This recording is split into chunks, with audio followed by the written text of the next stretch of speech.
ku ingin kau Tuhan. Berikanlah seperti-Mu Yesus, Allah yang menyelamatkan jiwa kami.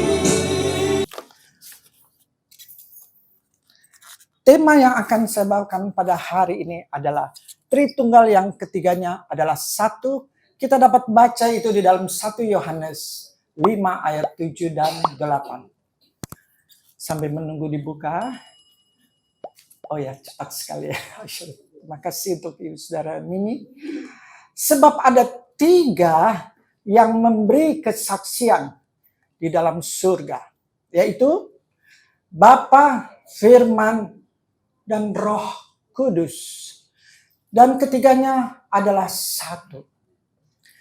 Kemudian ayat 8, dan ada 3 yang memberi kesaksian di bumi, yaitu roh dan air dan darah. Ketiganya adalah satu. Kita mulai dari ayat 7 dengan kata Bapa. Siapakah Bapa? Yang kita baca di ayat 7 ini, kita dapat baca di dalam 1 Korintus 8 ayat 6. Saya harus baca ya, tapi saya nggak kelihatan yang di sebelah sana.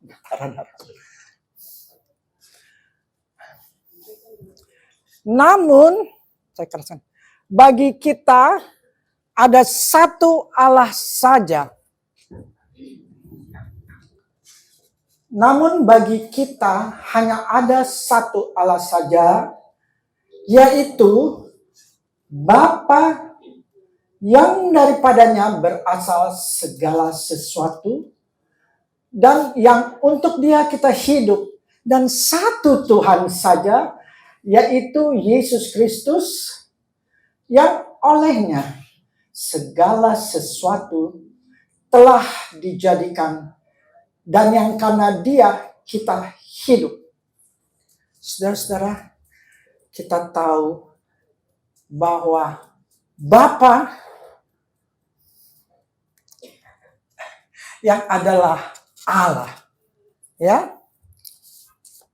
Bapa yang adalah Allah itu tidak ada lagi tandingannya. Tidak ada Allah sebelum Allah kita. Dan tidak ada Allah lagi sesudah Allah yang kita sembah. Kita baca itu di dalam Yesaya 43 ayat 10 dan 11. Lihat ya. Kamu inilah saksi-saksiku. Demikianlah firman Tuhan. Dan hambaku yang telah kupilih supaya kamu tahu dan percaya kepadaku.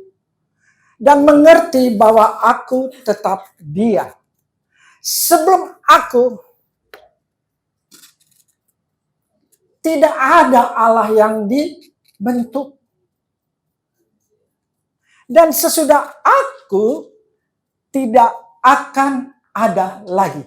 Artinya, Dialah Allah yang esa. Hanya satu, yaitu Allah kita yang kita sembah saat ini dan sampai selama-lamanya. Kemudian di ayat 11, akulah Tuhan dan tidak ada juru selamat selain daripadaku. Ya, kita tahu bahwa tidak ada juru selamat lagi. Hanya Tuhan yang kita sembah, yaitu Tuhan kita Yesus Kristus. Di dalam Wahyu 1 ayat 17 dan 18 katakan, karena Dialah yang pertama dan Dialah yang akhir. Wahyu 1 ayat 17 dan 18. Ketika aku melihat Dia, tersungkurlah aku di depan kakinya, sama seperti orang yang mati. Tetapi Ia meletakkan tangan kanannya di atasku lalu berkata, jangan takut. Aku adalah yang awal dan yang akhir. Seperti kita baca tadi di dalam Yesaya 43 ayat 10, di mana tidak ada Allah sebelum aku dan tidak ada lagi Allah sesudah aku. Itulah Dia yang awal dan yang akhir. Ya. Dan yang hidup, aku telah mati, namun lihatlah, aku hidup sampai selama-lamanya, dan aku memegang kunci kerajaan maut. Jadi pertanyaan kita, siapakah dan apakah firman itu? Ya, kita lihat di dalam Amsal 8 ayat 20. Amsal 8 ayat 20 dan 22, 23. Ya. Aku berjalan pada jalan kebenaran. Apakah jalan kebenaran?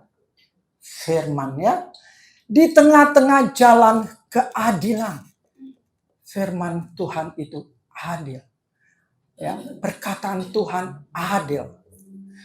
Tuhan telah menciptakan aku sebagai permulaan pekerjaannya. Ya.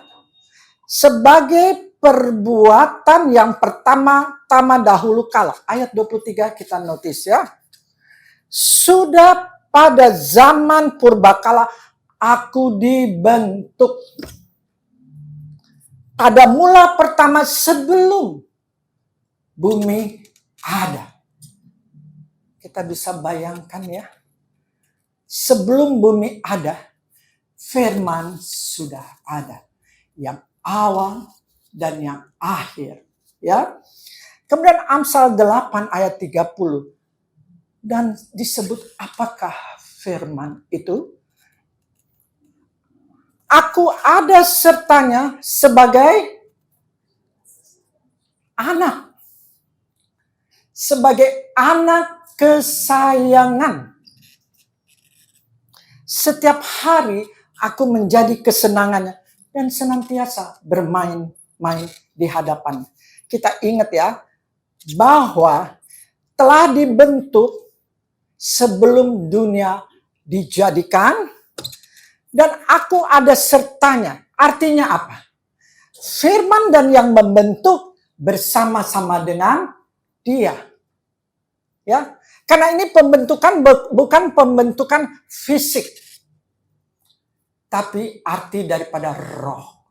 Ya, oleh sebab itu, kenapa selalu orang suka bilang, apakah Yesus diciptakan? Bukan, yang dimaksud dari ayat 22, Tuhan telah menciptakan aku sebagai permulaan pekerjaannya, sebagai perbuatan yang pertama-tama dahulu kala. Sudah pada zaman purbakala aku dibentuk pada mula pertama sebelum bumi ada. Ini adalah pembentukan secara roh. Ya, dan itu adalah firman yang dimaksud. Dan firman itu adalah disebut anak kesayangannya. Anak yang dikasihinya. Implementasi Allah dan firman kita dapat baca itu di dalam, ini berkaitan semua, ya. Yohanes 1 ayat 1 dan 3. Kita mulai, kita sudah kenal ayat ini, ya. Pada mulanya adalah firman. Kita tadi sudah baca di dalam Amsal 8 tadi. Sudah ada pada mulanya. Sebelum dunia dijadikan. Ya. Kemudian firman itu bersama-sama dengan Allah. Kita baca tadi yang tadi di Amsal 8 ayat 30. Aku ada sertanya sebagai anak kesayangan. Artinya sebagai anak kesayangan yang besertanya dia adalah Bapa. Yaitu Allah. Ya. Jadi di sini tadi pada mulanya firman bersama-sama dengan Allah. Connect dengan Amsal tadi, ya. Kemudian ia pada mulanya bersama-sama dengan Allah. Anak kesayangan, yaitu firman-Nya, bersama-sama dengan Dia. Firman itu ada di dalam Allah. Ya. Segala sesuatu dijadikan Dia. Segala sesuatu dijadikan Dia. Dijadikan oleh firman. yaitu perkataan Allah. Perkataan yang keluar dari mulut Allah itu adalah firman. Firman mempunyai legitimasi, yaitu perkataan Allah yang keluar dari mulut Allah. Saya mengeluarkan perkataan saya tidak dapat dikatakan saya berfirman. Sebab Allah, sebab apa? Ketika Allah berfirman, dunia bisa dijadikan. Apakah kita manusia, kalau kita mengeluarkan perkataan dan kita disejajarkan dengan firman, kita tidak bisa membuat atau membentuk atau menjadikan dunia dengan segala isinya. Itu perbedaannya. Kata firman hanya boleh dikatakan perkataan Allah. Ya, perkataan yang keluar dari mulut Allah adalah firman. Kemudian kita baca di dalam Kejadian 1 ayat 1 dan 3. Ini adalah contoh di mana Allah dan firman ini menjadikan bumi dengan segala isinya. Pada mulanya Allah menciptakan langit dan bumi. Allah dan firman-Nya lah. Oleh sebab itu dikatakan Allah berfirman. Ya. Karena Allah dan firman itu bersama-sama. Karena firman itu adalah ada di dalam Allah. Kita lihat, bumi belum berbentuk dan kosong. Gelap gulita yang menutupi samudera raya. Dan roh Allah melayang-layang di atas permukaan air. Ini saya tayangkan untuk memberikan bahwa Allah berfirman. Allah dan firman-Nya ya. Kemudian kita tahu bumi dan segala isinya terjadi ya, diciptakan oleh Allah. Ya. Saudara-saudara yang terkasih dalam Yesus Kristus, di dalam Yohanes 1 ayat 14 katakan, sebelumnya saya akan jelaskan roh Allah melayang-layang di atas permukaan air. Kita lihat roh Allah melayang-layang di atas permukaan air. Artinya apa? Bahwa roh Allah inilah yang memberi kehidupan. Oksigen terjadi ketika ada banyak air. Sehingga menyuburkan pohon-pohon. Jadi roh Allah melayang-layang untuk menghidupkan segala sesuatu yang akan diciptakan. Ya, sehingga kita bisa hidup dan tanaman-tanaman dapat hidup. Kita mendapatkan nafas hidup atau oksigen itu dari roh Allah yang melayang-layang itu ya, di atas permukaan air. Kemudian kita lihat fungsi daripada anak yang dilahirkan secara teologis dari Bapa, bukan secara biologis ya. Kita lihat di dalam Yohanes 1 ayat 14, sebagai firman sebagai anak dilahirkan secara teologis ya, sehingga dikatakan anak ilahi yang lahir dari Bapa ilahi. Mari kita baca di dalam Yohanes 1 ayat 14. Firman itu telah menjadi manusia. Tadi firman itu bersama-sama dengan Allah, ada di dalam Allah. Tetapi sekarang firman itu keluar dari Allah menjadi manusia. Dan firman yang dikeluarkan oleh Allah secara teologis kita namakan anak Allah. Karena sebagai anak kesayangan. Ya, firman yang dikeluar dari Bapa secara teologis, secara ilahi dikatakan anak Allah. Kita lihat di dalam Ibrani 1 ayat 5. Firman, karena kepada siapakah di antara malaikat-malaikat itu pernah ia katakan, anakku, engkau telah kuperanakan, pada hari ini aku akan menjadi bapanya. Dan ia akan menjadi anakku. Itulah hubungan Bapa dan Sang Firman, yaitu anaknya. Ya. Di dalam, mungkin ini tambahan atau bisa di dalam Yohanes 8 ayat 42. Yohanes 8 ayat 42. Maaf, kita memerlukan waktu. Mungkin tadi itu tidak tercatat. Karena inilah yang di mana firman itu keluar dari Allah. Yang tadinya ada di dalam Allah. Yang tadinya dikandung di dalam Bapa. Kata Yesus kepada mereka,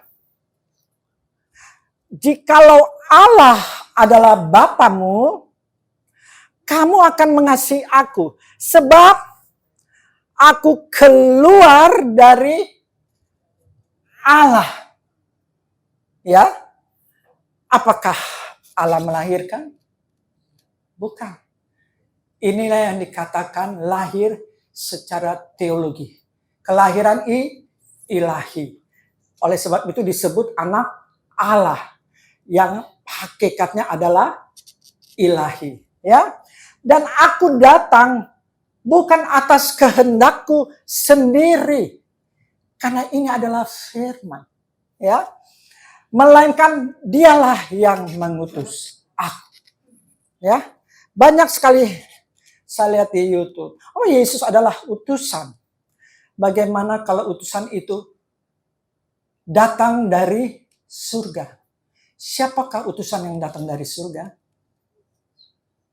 Tidak ada selain anak, yaitu firman yang kita kenal dengan nama Yesus. Ya. Kemudian firman adalah di dalam Matius 4 ayat 4.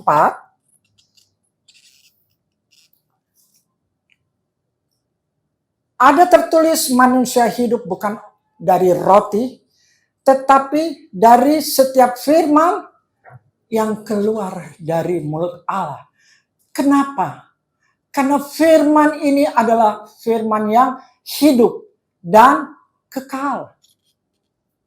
Sehingga ketika kita akan turut firman yang keluar dari mulut Allah, perkataan yang keluar dari mulut Allah, kita akan mendapatkan hidup. Hidup yang kekal oleh roh Allah yang kekal. Karena perkataan Allah adalah roh Allah sendiri. Ya, mari kita lihat di dalam Yohanes 4 ayat 24. Yohanes 4 ayat 24 katakan, tadi kita sudah bicara siapa Bapa, yaitu Allah yang Esa. Kemudian yang kedua tadi firman-Nya. Sekarang kita bicara Rohul Kudus. Yang tadi yang Tritunggal di dalam 1 Yohanes 5 ayat 7. Allah itu roh. Dan barang siapa menyembah dia, harus menyembahnya dalam roh dan kebenaran. Ya, jadi kita menyembah dia bukan dengan pikiran kita. Bukan dengan tata cara kita. Ya, kepikiranku, Allah katakan, bukan kepikiranmu. Jalanku, bukan jalanmu. Jadi kita harus berpadan oleh firman itu. Dasari segala sesuatunya dari firman yang kekal. Karena ini tidak akan sia-sia. Firman ini sudah sempurna. Kita harus lakukan. Tidak boleh ditambah dan tidak boleh dikurangi. Dasarnya apa? Kita belajar. Kita belajar dari firman itu sendiri. Ya. Jangan kita belajar dari firman yang bukan dari Allah yang Maha Esa. Ya, cuman satu Allah. Jadi firman yang telah diturunkannya itulah yang harus kita benar-benar pelajari.